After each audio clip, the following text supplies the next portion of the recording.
여러분, 신앙은요, 매 순간마다 하나님을 선택하는 거예요. 우리가 크로노스의 시간을 살고 있는 그 시간 속에서, 매 시간 속에서 신앙은 어려운 게 아니에요. 하나님을 선택하는 거예요. 하나님의 얼굴을 보는 거예요. 하나님의 뜻을 구하는 것입니다. 하나님의 뜻이 이루어지도록 여러분, 우리가 기도해야 되는 것입니다. 그러니까 신앙은 매 순간마다 하나님을 선택하는 것이다. 여러분, 우리의 인생에 결정적인 순간이 있지 않습니까? 여러분, 결정적 순간이란 뭐냐면요, 정말 말 그대로 결정적 순간이에요. 바른 결정을 해야 되는 순간이라는 거예요. 그 바른 결정을 하지 못하면, 여러분, 결정이란 건 뭘 이야기합니까? 그 선택이 모든 것을 얘기하지 않습니까? 여러분, 결혼도 잘못 결정하면, 잘못 선택하면 어떻게 돼요? 인생이 꼬여지게 돼요. 교회도 그렇고 일터도 그렇고 내 인생의 모든 순간 안에 바른 결정들을 해야 되지 않겠습니까? 여러분, 바른 결정이란 그러면 여러분 뭐를 바른 결정이라고 생각하세요? 바른 결정은 사람의 뜻이 아니라 하나님의 뜻이 나타나는 것이 바른 결정입니다. 여러분, 동의하십니까? 왜냐하면 하나님의 뜻은 완전합니다. 하나님의 뜻은 온전합니다. 근데 뭐가 힘든 거냐면요, 그 하나님의 뜻이 이해가 되지 않다는 것이 힘든 거예요. 그 온전하고 완전한 하나님의 뜻이 내가 막 이해가 되고 전적으로 동의가 되면 뭐 결정하는 게 왜 어렵겠습니까? 근데 문제는 이해가 되지 않는 거예요. 당연하죠. 이해가 되지 않는 이유는 무엇입니까? 하나님의 뜻이 사람의 차원에 있지 않기 때문에 그래요. 다른 차원이에요. 그러니까 여러분, 차원의 원리를, 그 디멘션의 원리를 여러분에게 말씀드렸어요. 낮은 차원은 높은 차원을 이해할 수가 없어요. 당연하죠. 낮은 차원은 높은 차원에 속해 있는 거예요. 그러니까 이해의 차원이 아니라, 하나님은 이해의 대상이 아니라 신뢰의 대상이에요. 믿음의 대상이라는 사실 여러분 믿으시길 바랍니다. 그래서 여러분, 높은 차원으로 가야 낮은 차원이 보이는 거예요. 높은 차원에서 보면 낮은 차원의 일이 아무것도 아닌 게 됩니다. 여러분, 하나님에 대한 믿음이 어린아이의 분량에 있지 말라고 한 이유가 그거예요. 그래서 장성한 분량까지 이르라고 한 것은 굉장히 실질적인 이야기예요. 이게 뭐 추상적으로 자아성찰적으로 내가 장성한 분량이 되겠다는 게 아니라, 우리가 이 세상을 살아갈 때 장성한 분량에 이른다는 건 다른 차원의 존재가 된다는 거예요. 그래서 우리 안에 있는 수많은 일들, 세상 사람들이 볼 때, 세상 사람들은 세상 사람을 볼 때 가장 높은 차원이라고 여겨지는 일들이 우리에게는 아무런 차원이 아닌 거예요. 그게 여러분 키어케고르가 얘기했던 이방인의 염려, 무엇을 먹을까 마실까 입을까, 그거는 이방인의 차원에서 이루어지는 것이다. 그럼 뭐라고 얘기했습니까? 하나님의 사람들은 그렇지 않다. 그러니까 네가 그런 염려를 하고 있느냐? 네 정체성이 이방인이라는 거예요. 그 차원에 있다는 거예요. 여러분, 그래서 뭘 보라고 해서 들에 핀 백합화를 봐라, 공중에 나는 새를 봐라. 하나님이 돌보시지 않느냐? 하물며 너일까 보냐? 여러분 믿습니까? 우리가 어떤 존재인지를 알아야 돼요. 그래서 여러분, 장성한 분량에 우리가 이르렀을 때, 다른 차원에 갔을 때 이 모든 낮은 차원의 일들이 이해가 되게 됩니다. 그걸 우리는 뭐라고 얘기해요? 지혜라고 얘기하는 거예요. 그래서 하나님이 우리 가운데 높은 차원으로 올라갈 때 낮은 차원을 정확하게 볼 수 있는 눈들, 사고력을 가질 수 있게 되는데, 그게 바로 지혜라는 거예요. 지혜. 그래서 하나님 우리 가운데 지혜를 주시는 거예요. 그래서 여러분, 지혜는 뭐냐면요, 이런 게 지혜예요. 예를 들어서 어린아이가 뭣도 모르고 뜨거운 주전자에 손을 댔어. 확 뒤었단 말이에요. 그럼 다음번에 뜨거운 주전자를 보면, 물이 끓고 있는 주전자를 보면 손을 대지 않아요. 그게 지혜예요. 다른 게 지혜가 아니라, 어리석음이 뭐예요? 잠언의 어리석은 자와 지혜로운 자를 구분하죠. 어리석은 자는 어떤 사람이에요? 뜨거운 주전자에 손을 댔는데 또 대는 거예요. 그게 어리석다는 거예요. 지혜는 뭐냐면, 어린아이들이 그래서 아는 거예요. 와, 이거 뜨거운 거구나. 이게 지혜라는 거예요. 그래서 지혜가 있는 자는 여러분 바른 결정을 하게 됩니다. 지혜가 있는 자는 그래서 승리하는 인생을 살 수 있게 되는 것입니다. 여러분 믿으시길 바랍니다. 그래서 이 지혜는 아주 실제적이고 현재적이고 현실적이에요. 우리 여러분에게 하늘의 지혜가 부어지길 바랍니다. 지혜가 있어야 되는. 그래서 어떻게 우리가 이 하늘의 지혜를 구할 수 있어요? 아주 간단한 거예요. 주님과 연합해야 되는 거예요. 하나님과 하나가 돼야 돼요. 할렐루야. 그거예요. 이 교회가 바로 그 장소예요. 하나님과 연합하는 장소예요. 기도는 뭐예요? 하나님과 연합하는 거예요. 그 하나님 안에 거하는 거예요. 그렇게 될 때 하나님 안에 있는 지혜가 우리 안에 있게 되는 것입니다. 그래서 그것이 중요한 거예요. 그래서 이제 이 사람은 이제 아는 거예요. 와, 결정적인 순간에 내 모든 것이 막혀 있고 판단이 어려운 순간에 이제 아는 거예요. 어떤 선택을 하게 돼요? 하늘에 내 도움이 있구나. 그것을 알게 되는 것입니다. 시편 121편 1절부터 8절 우리 같이 한번 읽어봅시다. 시작. 내가 산을 향하여 눈을 들리라. 나의 도움이 어디서 올까? 나의 도움은 천지를 지으신 여호와에게서로다. 여호와께서 너를 실족하지 아니하게 하시며 너를 지키시는 이가 졸지 아니하시리로다. 이스라엘을 지키시는 이는 졸지도 아니하시고 주무시지도 아니하시리로다. 여호와는 너를 지키시는 이시라. 여호와께서 내 오른쪽에서 내 그늘이 되시나니 낮의 해가 너를 상하게 하지 아니하며 밤의 달도 너를 해치지 아니하리로다. 여호와께서 너를 지켜 모든 환난을 면하게 하시며 또 내 영혼을 지키시리로다. 여호와께서 너의 출입을 지금부터 영원까지 지키시리로다. 시편 63편 7절 시작. 주는 나의 도움이 되셨음이라. 내가 주의 날개 그늘에서 즐겁게 부르리이다. 여러분, 결정적인 순간에 여러분의 도움은 하늘에 있습니다. 나의 도움이 어디서 올까? 나의 도움은 천지를 지으신 여호와께서로다. 할렐루야. 그러기 때문에 다니엘이 사자굴에 들어가서도 당황하지 않는 거예요. 왜? 다니엘 안에 그 언약이 있기 때문에. 하나님은 그 사람을 통해 일하시는 거예요. 언약을 갖고 있는 그 한 사람의 기도를 통해서 하나님은 세상을 바꾸십니다. 사단의 견고한 진을 무너뜨리십니다. 권력과 여러분 재정과 이 모든 것을 있는 사람을, 하나님이 유명한 사람을 택하시는 것이 아니라 하나님의 언약을 갖고, 그 언약을 갖고 하나님 앞에 예배하고 중보하는 그 한 사람을 통해서 하나님은 제국을 망하게 하기도 하시고 하나님 나라를 오게도 하시고 이스라엘을 회복하게도 하십니다. 그분이 하나님이십니다. 할렐루야. 이제 아는 거예요. 지혜는 뭐예요? 나의 도움이 하나님께로서 보는 거다. 여러분 믿으시면 아멘 합시다. 나의 도움이 천지를 지으신 하나님. 그분의 말 한마디로 여러분 땅과 하늘이 만들어졌습니다.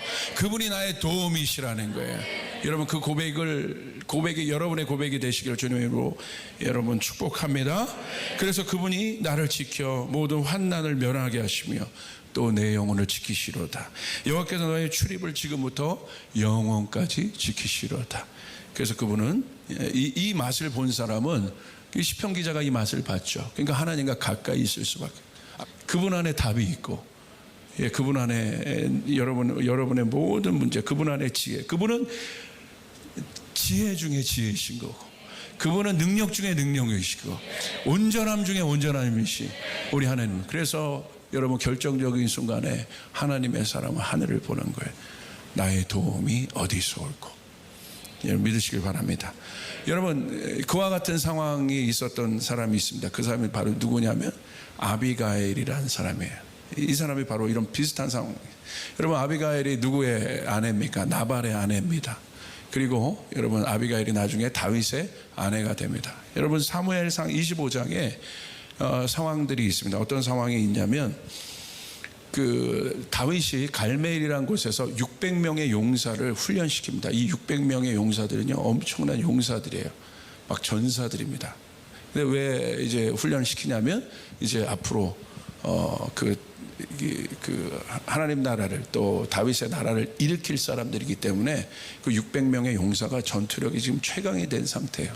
이들이 뭘 했냐면 그곳에 있었던 그 나발이라는 사람이 있었는데 아주 거부였습니다. 양떼가 엄청 많았어요. 그 나발의 그 분깃들을 보호를 해준, 쉽게 말하면 보디가드 역할을 해준 거예요. 왜냐하면 들짐승, 도적대들이 많으니까 여러분 쉽게 말하면 다윗이 용역 회사를 차린 겁니다. 용역 회사를 차려서 그런 것들 다 보호해 줬어요. 근데 어느 날 다윗이 이제 소식을 들은 거, 어떤 소식을 들었냐면 이제 그 양떼의 털을 깎는 날, 털을 깎는 날이 이제 얼마 남지 않았다는 얘기를 들은 거예요. 털을 깎는 날은 어떤 날이냐면 축제의 날입니다. 왜냐하면 분깃이 생기는 날이에요. 그래서 이 털을 깎는 날은 그 주인이 잔치를 베풉니다. 또 지나가는 사람에게도 잔치를 이렇게 베풀어요. 그래서 다윗이 그 소식을 듣고 나발에게 자신의 소년들을 이렇게 보냅니다. 소년을 보냈더니 나발이요, 그렇게 다윗이 보호해주고 도와주고 은혜를 줬음에도 불구하고 다윗을 비꼬아 얘기하면, 어떻게 비꼬아 얘기하냐면 이렇게 얘기해요. 사무엘상 25장 10절부터 11절 한번 보시겠습니다. 시작. 나발이 다윗의 사환들에게 대답하여 이르되 다윗은 누구며 이새의 아들은 누구냐? 요즘에 각기 주인에게서 억지로 떠나는 종이 많도다. 내가 어찌 내 떡과 물과 내 양털 깎는 자를 위하여 잡은 고기를 가져다가 어디서 왔는지도 알지 못하는 자들에게 주겠느냐 한지라. 근데 이게 다윗이, 이 나발이 이렇게 얘기했잖아요. 요즘에 각기 주인에게서 억지로 떠나는 종이 많도다. 이거 누구에 대한 이야기냐면요, 이거 다윗을 비꼬아 얘기한 거예요. 사울의 도망자잖아요. 그냥 비꼬아서 얘기를 다, 그러니까 다윗 보고 들으라고 아주 그냥 이 이야기를 듣고 다윗이 어떻게 되냐면 전투력이 상승해요. 분노하기 시작. 그래가지고 그 용사 600명 있지 않습니까? 400명에게 칼을 딱 차라고 얘기해요. 칼을 차라는 건 죽이겠다는 거예요. 그리고 진짜 그렇게 결정합니다. 내가 들어가서 나발과 함께 수치심을 겪은 거예요. 자존심이 지금 상한 거란 말입니다. 그래서 나발 안에 있는 모든 남자들까지도 내가 다 도륙해서 죽여버리겠다. 그 200명 정도만 남기고 여러분 떠나려고 하는 그때 아비가일이 이 소식을 듣게 됩니다. 여러분 아비가일이 이 소식을 듣고 깜짝 놀라는 거죠. 이게 큰일 나, 이제 완전 초토화가 되는 일이 아니겠습니까? 근데 이 아비가일이 어떻게 하냐면 이렇게 좀 다윗에게 와서 이야기합니다. 좀 아비가일의 이 판단이 굉장히 중요한 판단을 하는데, 첫 번째 아비가일의 판단은 문제의 본질을 정확하게 알고 있었어요. 그러니까 여러분 결정적인 순간에 여러분 가장 중요한 것은 문제의 본질이 무엇인지를 알아야 돼요. 이미 다윗은 문제의 본질로부터 떠난 거예요. 문제에 지금 함몰되어 있는 겁니다. 왜? 하나님을 지금 보고 있지 않기 때문에. 그러니까 문제 안에 들어가서 막 자존심 상하고 막 수치심을 느끼고 분노해서 막 어쩔 줄 모르는 거예요. 그래서 내린 결정이 뭐예요? 인간적인 결정을 지금 내린 거예요. 다 죽여버리겠다고. 그러니까 하나님의 뜻이 아니었어요. 그렇게 되면 다윗의 인생 가운데 다윗의 이 계획이 참 많이 여러분 이렇게 엉켰을지도 모릅니다. 근데 아비가일이 그 이유를 알았어요. 나중에 굉장히 지혜롭게 얘기해요. 나중에 다윗이 왕이 되었을 때 이거 분명히 문제가 될 겁니다. 하나님의 뜻대로 하지 않았던 이 일들이 문제가 될 겁니다.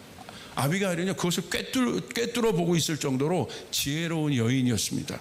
그래서 다윗에게 이렇게 얘기합니다. 사무엘상 25장 18절 19절 우리 같이 한번 읽을까요? 시작. 아비가일이 급히 떡 200덩이와 포도주 2 가죽 부대와 잡아서 요리한 양 5마리와 볶은 곡식 5세아와 건포도 100송이와 무화과 뭉치 200개를 가져다가 나귀들에게 싣고 소년들에게 이르되 나를 앞서 가라, 나는 너의 뒤에 가리라 하고 그의 남편 나발에게는 말하지 아니하리라. 정확하게 문제의 본질을 알고 있었습니다. 이 키는 누가 갖고 있었어요? 다윗이 갖고 있는 거예요. 다윗이 죽이기로 결정하지 않으면 끝나는 거고, 죽이면 이제 문제가 생기는 거예요. 나발이 키를 갖고 있지 않는 거예요. 그러니까 정확하게 키를 갖고 있는 다윗에게 나가는 겁니다. 나발에게 가지 않아요. 여러분 잘 분별하셔야 돼요. 우리가 어떤 일들을 당할 때. 그리고 나서 어떻게 하냐면 사무엘상 25장 30절 32절 이런 결정을 하게 합니다. 우리 같이 한번 읽을까요? 시작.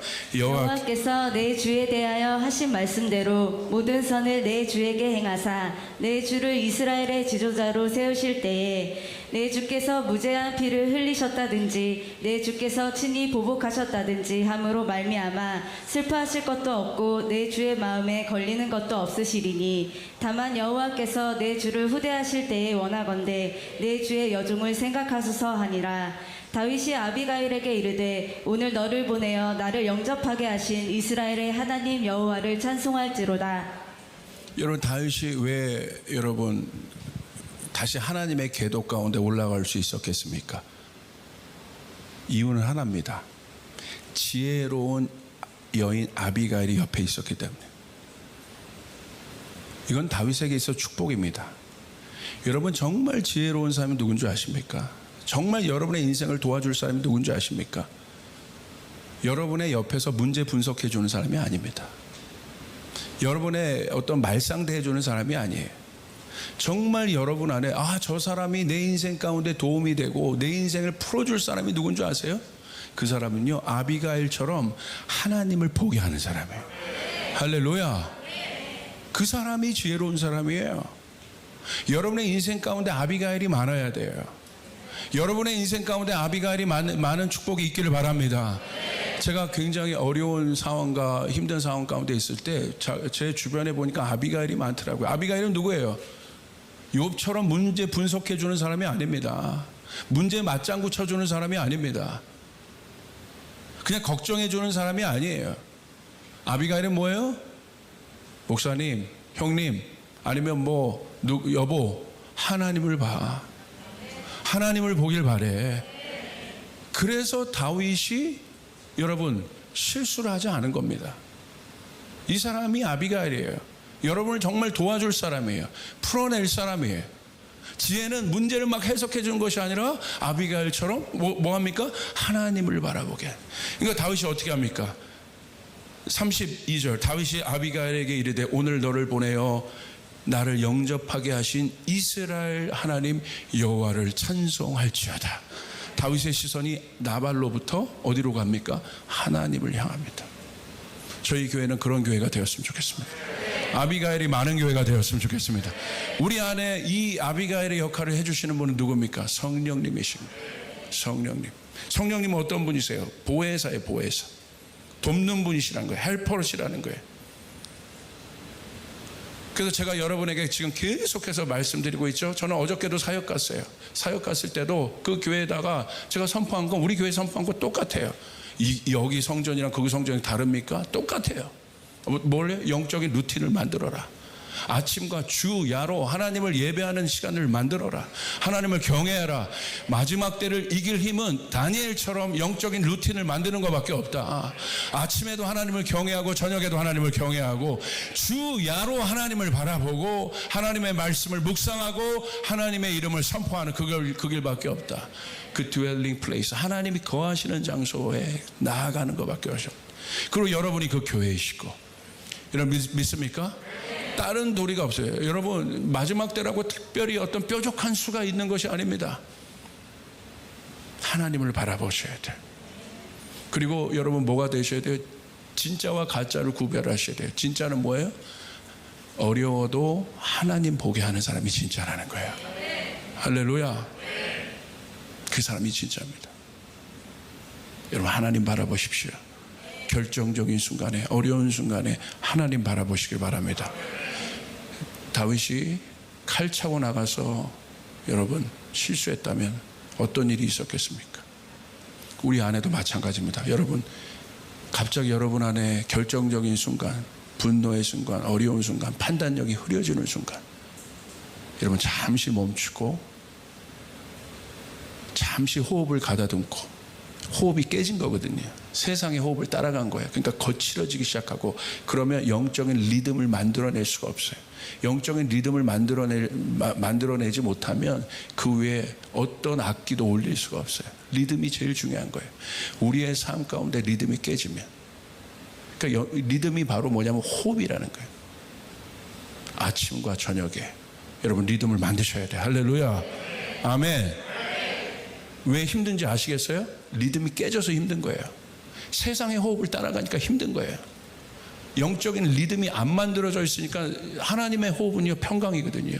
샬롬이거든요. 할렐루야. 어떠한 여러분 풍랑 속에서 흔들리지 않는 리듬이 하나님의 리듬입니다. 그런데 세상의 리듬은요 동요돼요. 누가 뭐라고 하면 동요되고 밑으로 갔다. 다윗 보십시오. 동요됐잖아요. 리듬이 깨진 거예요 지금. 누가 뭐라고 했다고 확 열받고. 간단해. 영적인 루틴이 안 만들어졌기 때문에 하나님을 정한 시간에 만나셔야 돼요. 하나님 약속한 시간에 만나셔야 돼요. 할렐루야. 아멘. 여러분 기도의 분량을 쌓아야 되고, 우리 민청 목사님도 얘기했잖아요. 그것이 쌓였을 때 영적인 눈사태, 영적인 산사태가 일어날 것이다. 결정적인 순간에 그 일들이 일어나게 될 것이다. 아멘. 아멘. 여러분 그렇게 할 수 있기를 바랍니다.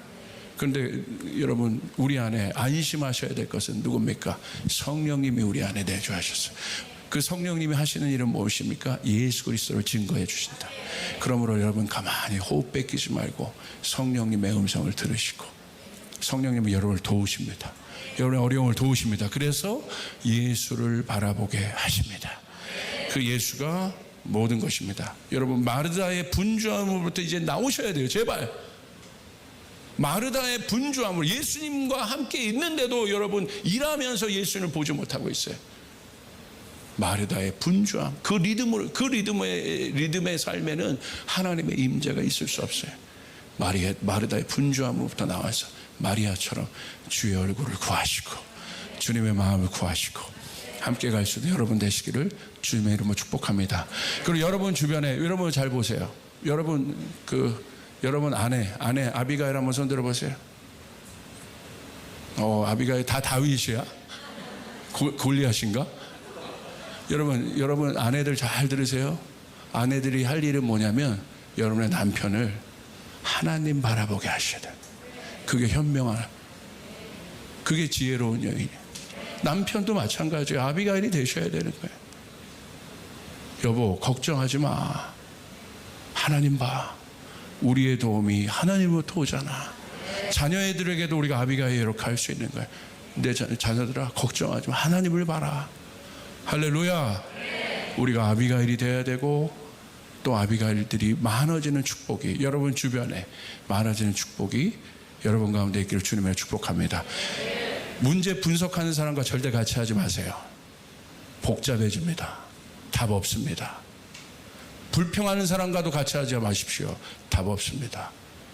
여러분 주변에 있는 진짜 하나님의 사람은, 풀어낸 사람은 여러분으로 하여금 하나님을 바라보게 하는 사람입니다. 할렐루야. 주님께 영광의 박수 올리겠습니다.